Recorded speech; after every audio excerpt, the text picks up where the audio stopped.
Olá, pessoal.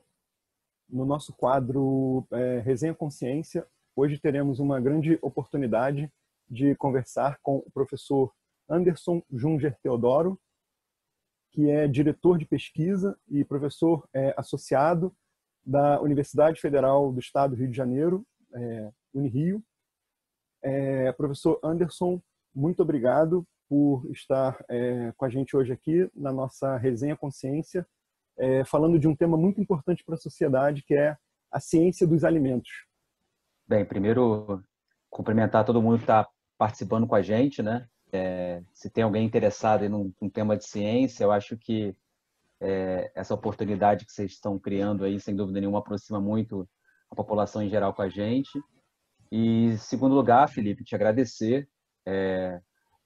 Para nós que trabalhamos na universidade, de certa forma também trabalhamos com pesquisa e ciência, esse eu acho que é mais um espaço de comunicação para a gente poder divulgar um pouco do que a gente tem feito na universidade, mais do que isso, né? Aproximar toda a população desse conhecimento científico. Então, eu queria primeiro te agradecer, né, novamente o convite, e te parabenizar também pela ideia e pela forma como você tem conduzido essa resenha aí. A palavra resenha, eu acho que diz muito isso, né? Essa conversa pequena que a gente vai ter, uma conversa próxima, e que talvez a ideia hoje é nos aproximar também de quem está nos escutando aí, aonde quer que esteja.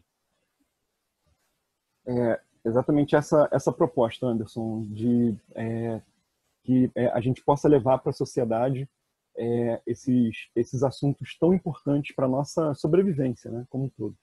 De acordo com a sua expertise, o que você tem para explicar para a gente sobre o que é a ciência de alimentos?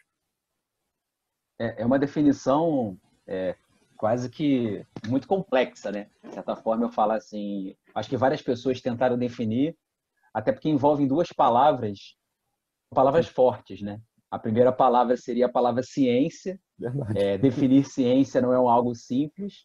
E eu poderia falar para você também hoje que definir alimento também não é um papel fácil, né? A gente, na verdade, enfrenta, inclusive, essa discussão do ponto de vista legal.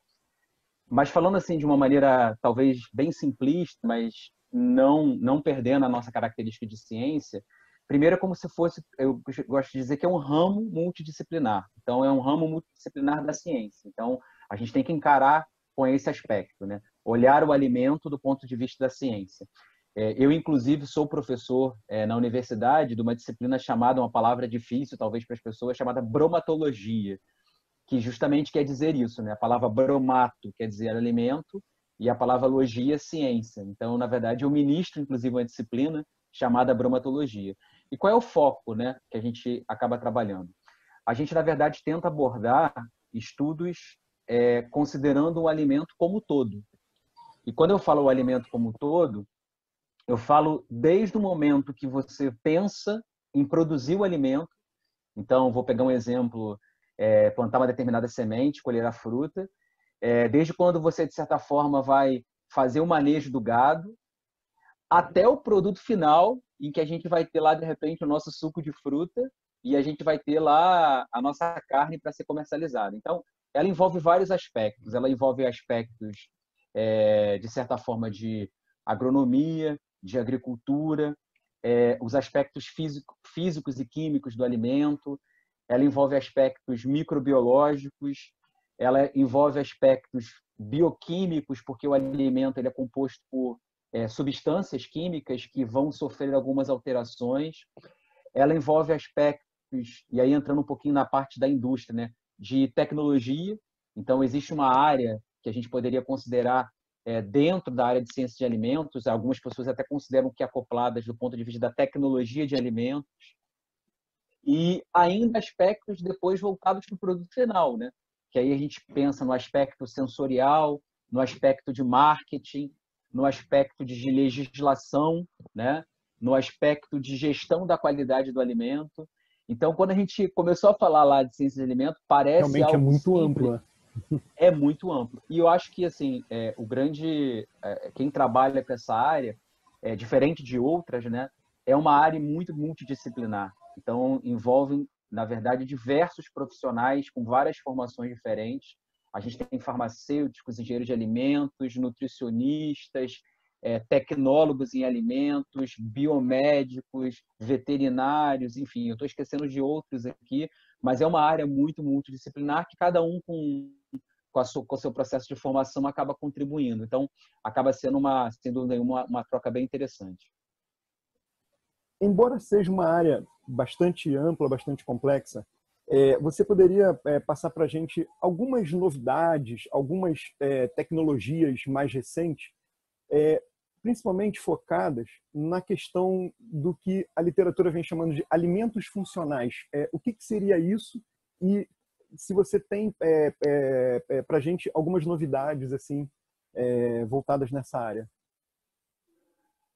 Falar de novidade em alimento, a gente talvez seja uma das áreas que mais tem evoluído, né, ao longo do tempo, até porque a gente lidar com um objeto de estudo que está no nosso dia a dia, né? Todos os dias nós temos que nos alimentar e isso influencia diversos aspectos, né?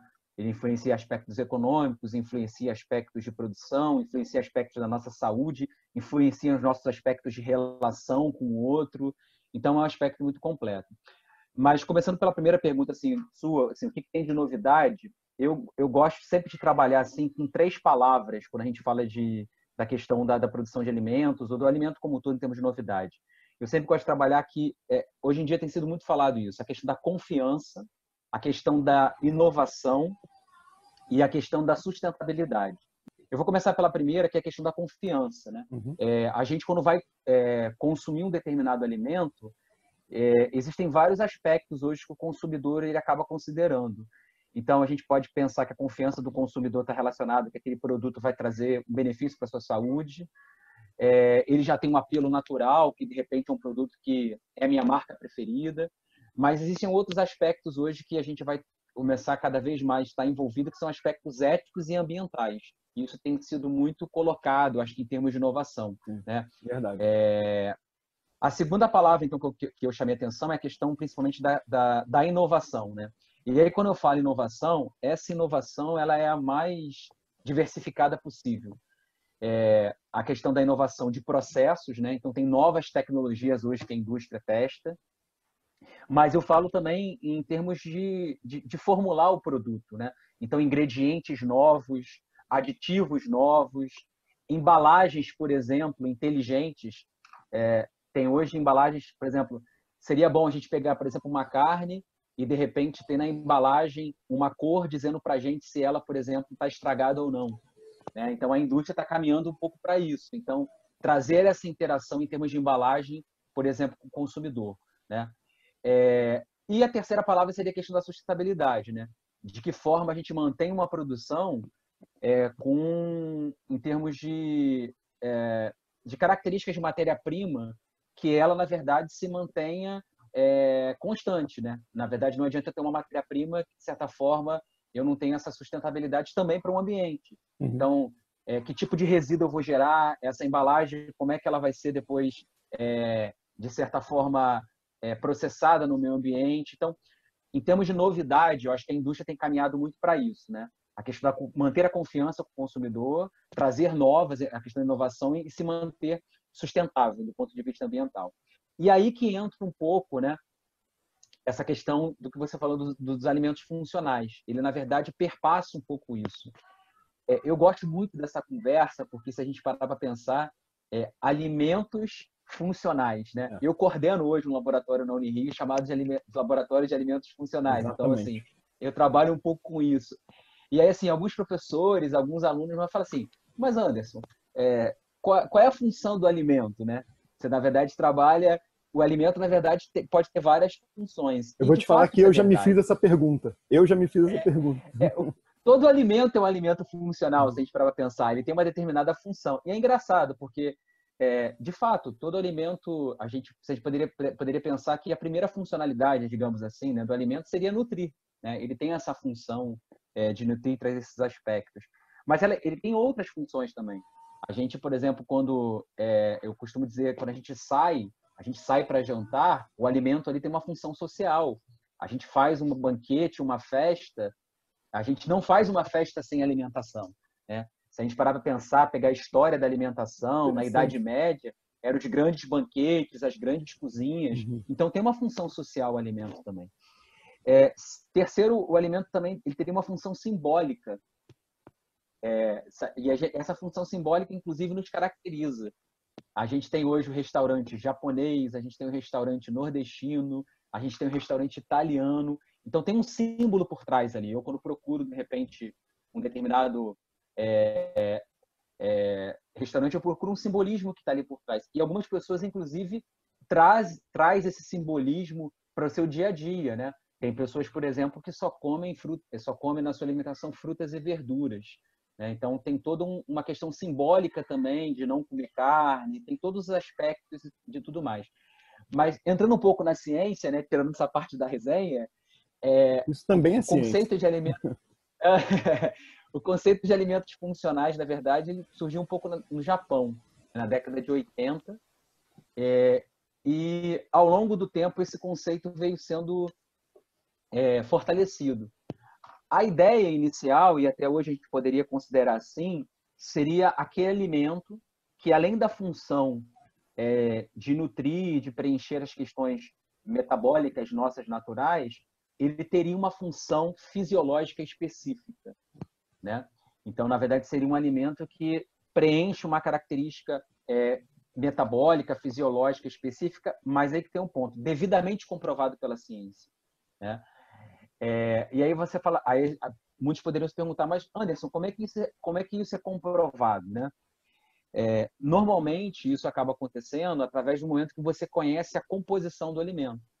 Então você, na verdade, pega o alimento, leva para o laboratório, estuda tudo que ele tem. Hoje, para quem está assistindo a gente aí, existem várias tabelas de composição de alimentos, para quem nunca viu isso, onde é descrito toda a composição, trabalhos durante anos, e isso, inclusive, até hoje a gente faz, porque nem todos os alimentos ainda estão totalmente descritos, né? Em relação a toda a sua composição.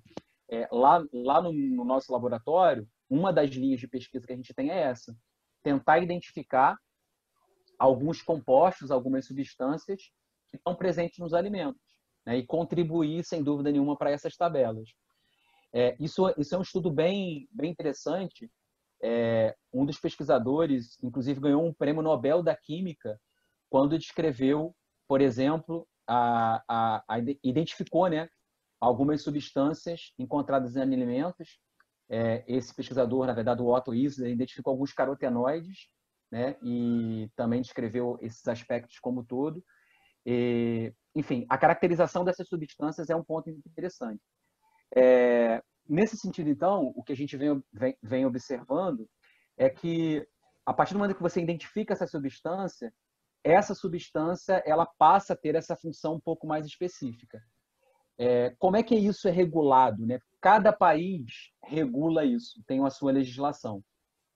Então, no nosso país, a gente tem a Agência Nacional de Vigilância Sanitária, a Anvisa, que, do ponto de vista legal, ela regula o que nós chamamos de alegação de propriedade funcional. Então, se um determinado alimento ele tem essa determinada substância, e essa substância foi comprovado que ela exerce um efeito fisiológico específico, ela pode ser considerado como alegação de propriedade funcional. Vamos exemplificar, né, para ficar mais fácil de ver isso. Hoje em dia, a gente, na verdade, tem várias substâncias que têm sido descritas ou que têm sido propostas, né, com ação funcional, mas poucas são reconhecidas do ponto de vista legal. Isso é importante dizer, né? Como é que é o nome dessas substâncias? Na verdade, tem vários nomes, né? A gente tem algumas pessoas chamam de nutracêuticos, outras de fitoquímicos, outros de compostos bioativos. Eu gosto mais de trabalhar com a terminologia de compostos bioativos e que tem, na verdade, diversas classes de compostos bioativos. Eu, no meu laboratório, eu desde da minha formação, eu trabalhei muito com uma classe chamada de carotenoides, né? Alguns deles, inclusive, que têm uma atividade pró-vitamina A. Então, ou seja, se você consome essa substância, ela acaba tendo uma função de vitamina A no seu organismo.